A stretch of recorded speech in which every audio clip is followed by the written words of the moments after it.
The Michigan Consumer Sentiment Survey has been asking Americans the same question every month since 1997. What do you think the odds are that you will lose your job in the next 5 years? And in over 2 decades of asking that question, there have been only 3 months where Americans felt more afraid of losing their job than they did in November 2025. 3 months in 25 years.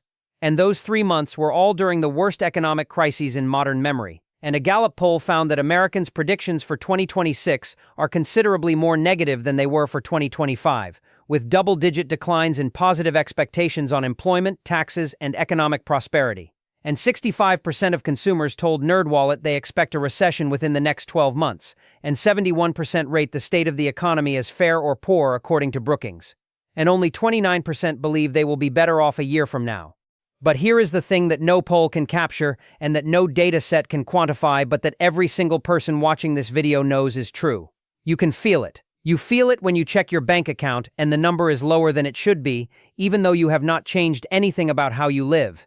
You feel it when you go to the grocery store and the cart that used to cost $140 now costs $210 for the same items. You feel it when you fill your gas tank and the total makes your stomach tighten. You feel it when your child asks about college and you do not know how to answer. You feel it in the silence between you and your spouse when the bills are spread out on the kitchen table and neither of you wants to say what both of you are thinking. And what both of you are thinking is the same thing that 71% of the country is thinking. This is not getting better. Something is running out, time is running out, and nobody in charge is doing anything about it except making speeches and running ads and blaming the other side while the clock keeps ticking on problems that have very specific deadlines that are not waiting for anyone. And that is what this video is about. The clocks that are ticking, the deadlines that are approaching, the windows that are closing, and why the feeling that you have in the pit of your stomach right now is not anxiety, it is accuracy. The national debt has entered a zone that every economic model says is unsustainable, and the window to fix it without a crisis is closing. Fortune magazine reported in February 2026 that the national debt is on track to reach $56 trillion, and that the country is walking a crumbling path toward a fiscal crisis. And the Committee for a Responsible Federal Budget published a report that should have been the lead story on every news broadcast in the country but was barely covered. They found that when the dot-com bubble burst in the early 2000s, U.S. debt stood at just 34% of GDP, and the government was running a surplus. When the 2008 financial crisis hit, debt was 35% of GDP. When COVID arrived, it was 79%. Today, the debt sits at roughly 100% of GDP. Annual deficits are near 6% of GDP, and interest payments now consume nearly 1/5 of all federal revenue, roughly double the share from each of those prior crises. And the CBO projects that by 2036, debt will reach 120% of GDP, with interest swallowing 26 cents of every dollar the government takes in. And the CRFB laid out disaster scenarios including the popping of an asset bubble, a natural disaster, a war, or the collapse of a major industry, any of which could trigger a fiscal reckoning that the government no longer has the balance sheet to absorb. And Operation Epic Fury, the war in Iran, landed on top of this trajectory. The president called for a 50% increase in the defense budget to $1.5 trillion, while the government was already on track for a $1.9 trillion deficit. And the One Big Beautiful Bill Act is estimated to add $4.7 trillion to the debt through 2035. And the window to address this without a crisis is narrowing, because the mathematics of compound interest are working against the United States. When the interest rate on the debt exceeds the growth rate of the economy, a condition that economists call R greater than G, the debt becomes self-compounding. The interest generates more debt, which generates more interest, which generates more debt. And the CBO expects the 10-year Treasury yield to climb from 4.1% in 2026 to 4.4% by 2031, while GDP growth averages approximately 1.8%. That means R is already greater than G. The debt spiral is not approaching. It has already begun, and beyond the headline debt numbers, multiple government trust funds are approaching insolvency. The Highway Trust Fund is projected to deplete its reserves by fiscal year 2028. The Social Security Retirement Trust Fund follows in 2032. Upon insolvency, federal law mandates that spending be cut to match incoming revenue. The CRFB estimates this would result in an immediate 40% cut to highway spending and a devastating 28% across-the-board cut to Social Security retirement and survivor benefits. A typical couple age 60 today who retires at the moment of insolvency would face an $18,400 annual cut in benefits, and the window for gradual adjustment is closing. As the CRFB stated, significant deficit reduction is no longer optional. But no one is reducing the deficit. They are increasing it. And every year of delay makes the eventual adjustment larger, more painful, and more likely to arrive as a crisis rather than a reform. And here is what most people do not understand about why the debt clock matters for their personal life. When the government borrows more, it competes with the private sector for capital. That competition pushes interest rates higher. Higher interest rates mean higher mortgage rates, higher auto loan rates, higher credit card rates, and higher business loan rates. The Stanford Institute noted that budget deficits are pushing up government borrowing under the tax law, which is siphoning funds from private borrowers and pushing financing costs up across the entire economy. That means the national debt is not an abstract number on a screen in Washington.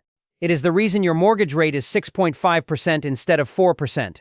It is the reason your car loan is 8% instead of 5%.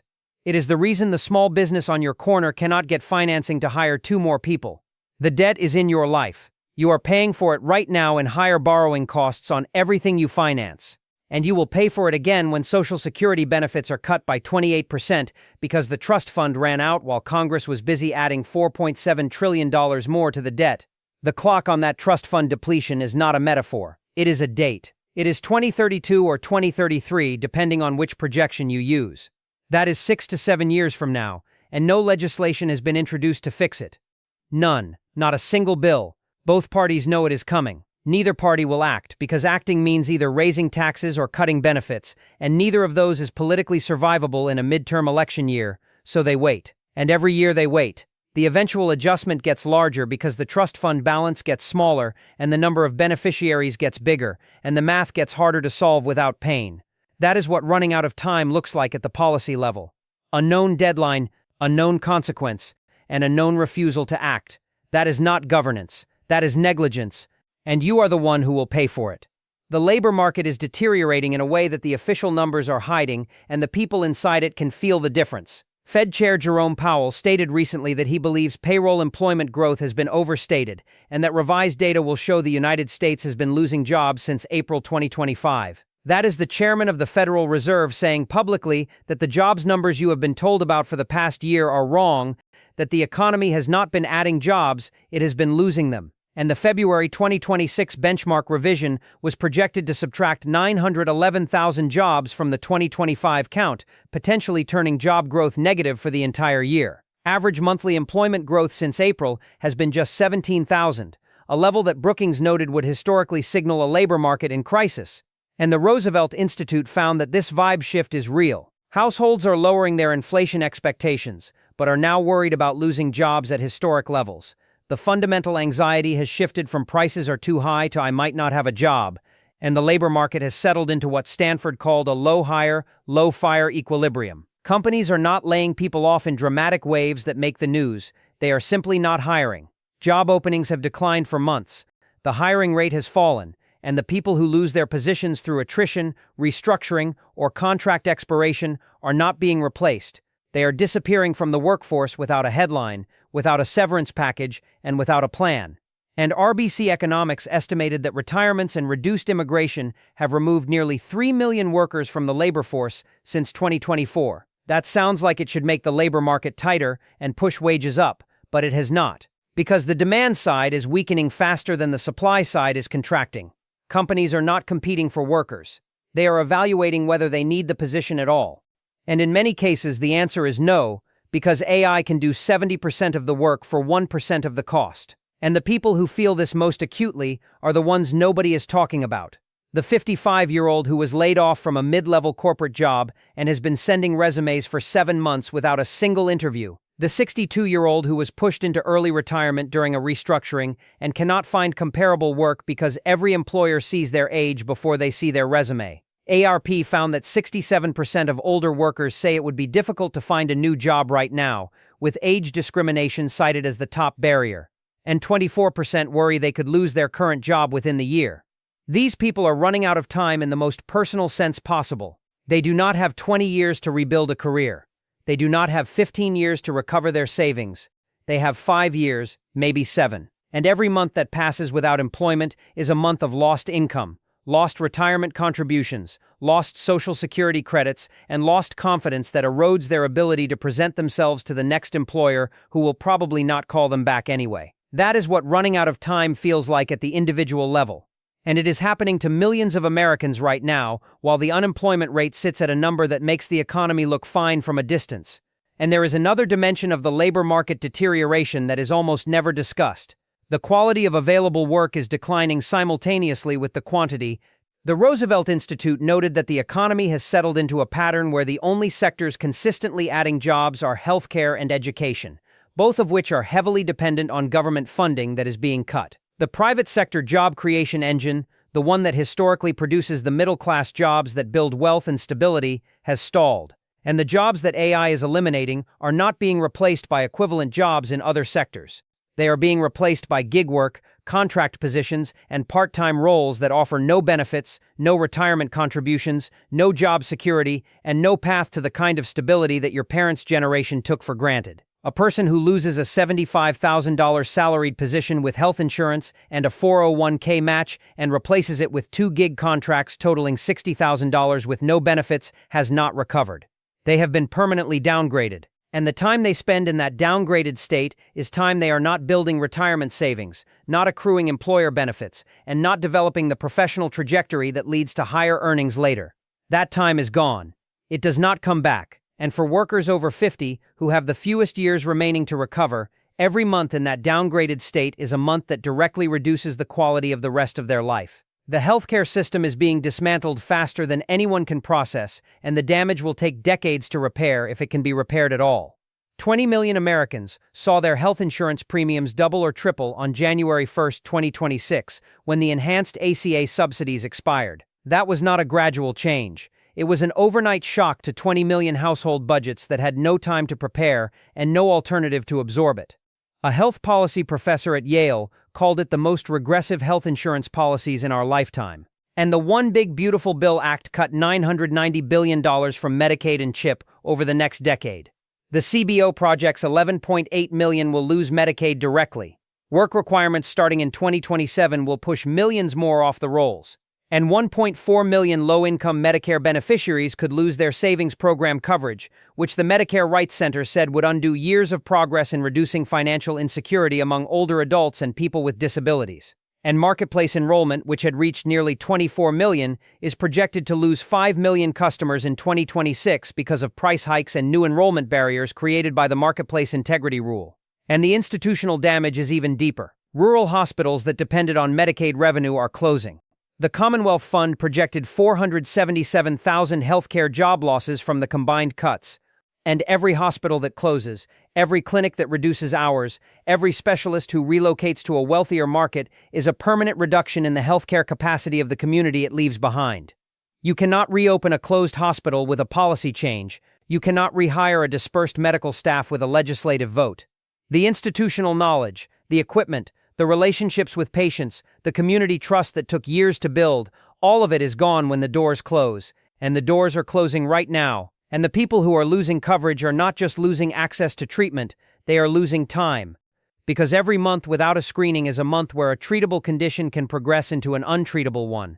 Every month without medication management is a month where a chronic disease does damage that cannot be reversed. The clock is ticking on the health of 20 million Americans, and nobody is stopping it, because stopping it would require Congress to act, and Congress is not acting because it is a midterm election year, and both parties are calculating the political cost of doing something versus the human cost of buying nothing.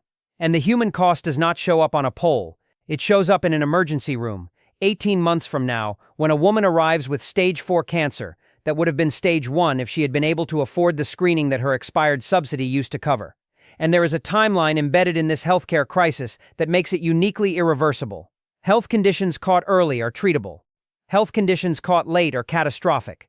The difference between early and late is measured in months, not years. A diabetic who stops monitoring because they lost Medicaid will accumulate irreversible kidney damage within 12 months. A person with high blood pressure who stops medication because they cannot afford the copay faces elevated stroke risk that may leave them permanently disabled. A child whose asthma goes unmanaged because the family lost Chip will have more emergency visits, more missed school days, and more long-term lung damage than a child controlled with a $30 inhaler. And the Economic Policy Institute found that ending ACA tax credits alone would cause over 200 preventable deaths per year among Black Americans in just 10 metro areas.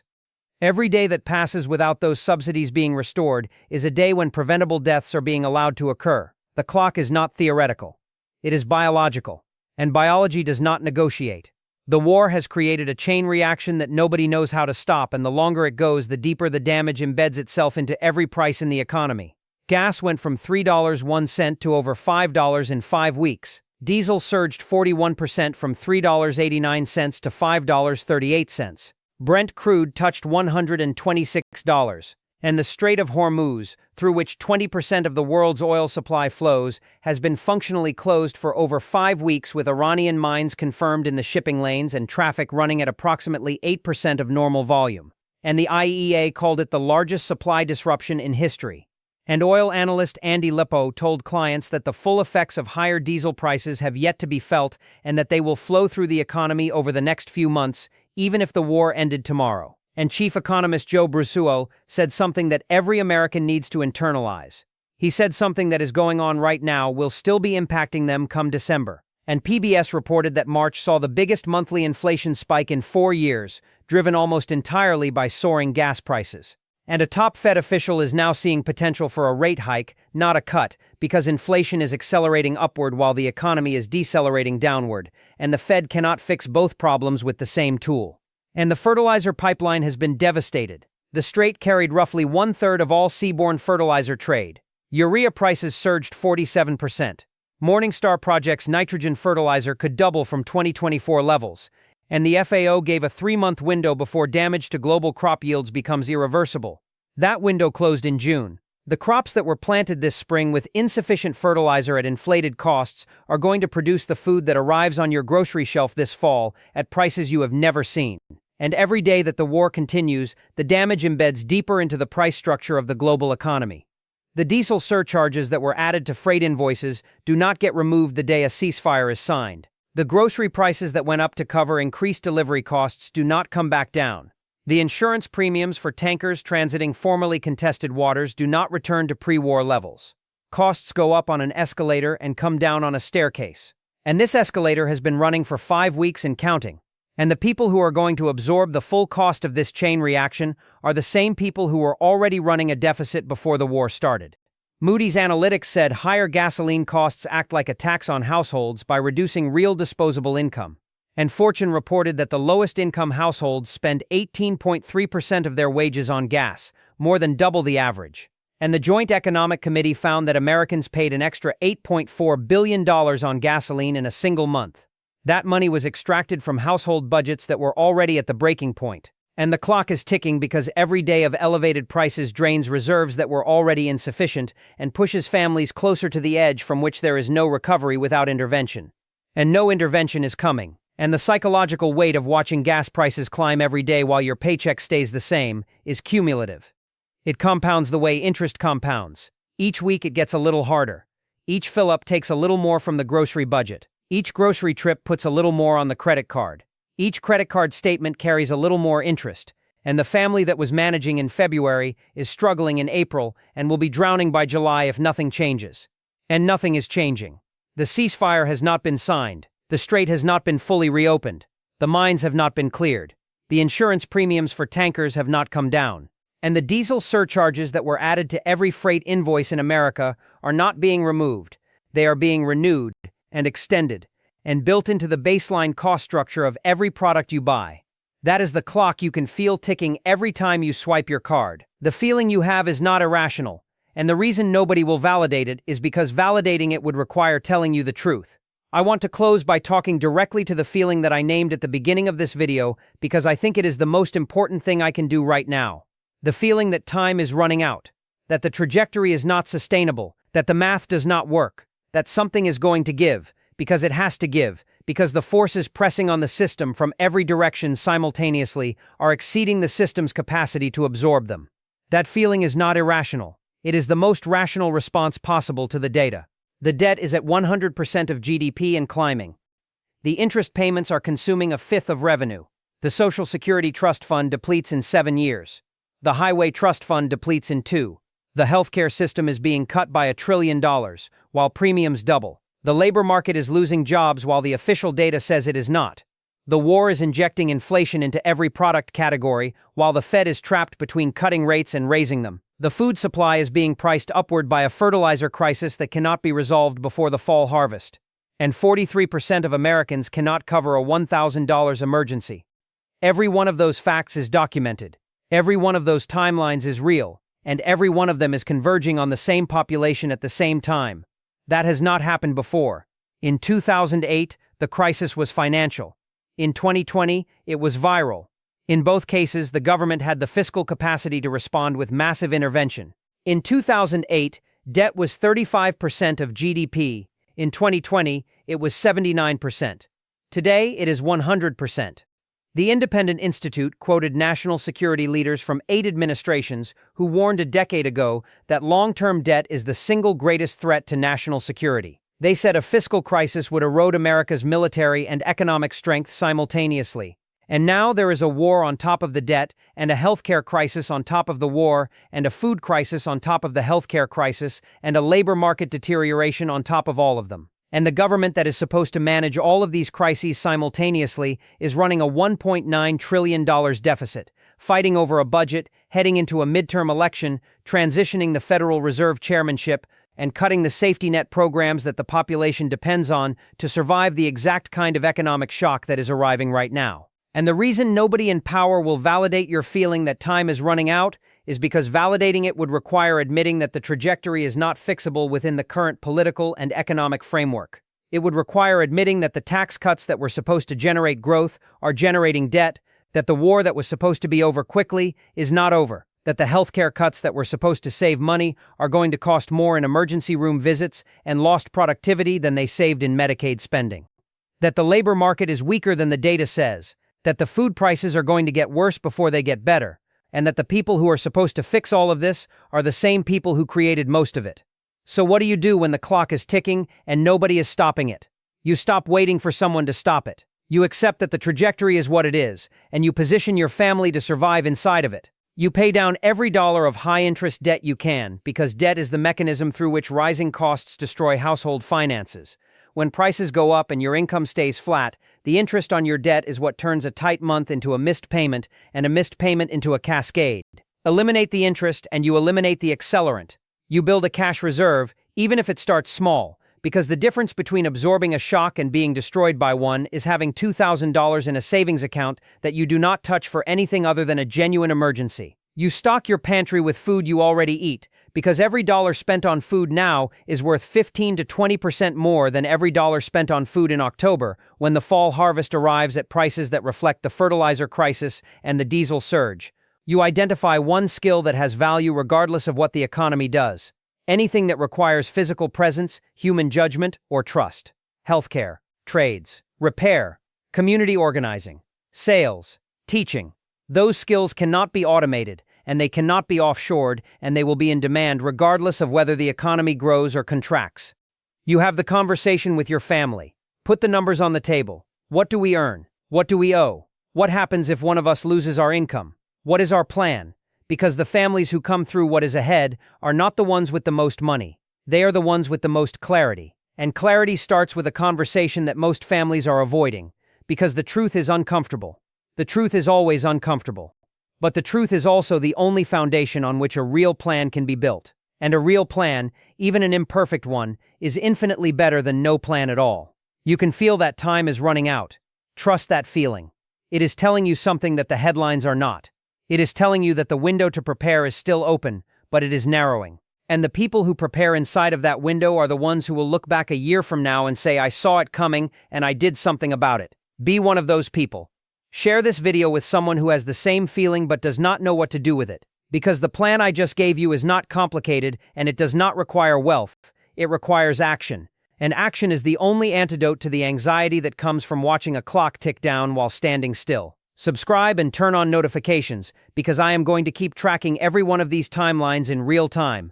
The debt trajectory, the labor data, the healthcare enrollment, the food prices, the war. All of it. No spin, no agenda, no political filter. Just the data and what it means for your family. Take care of yourselves out there. Protect what matters. Use the time you have left wisely. Because the one resource that is truly running out for all of us is not money. It is time. Money can be earned again. Opportunities can be found again. But the months you spend unprepared are months you do not get back. And the preparation you do today is the insurance policy that no company sells and no government provides. It is the only one that actually works, and it starts with a decision. The decision to stop waiting and start acting. Make that decision today.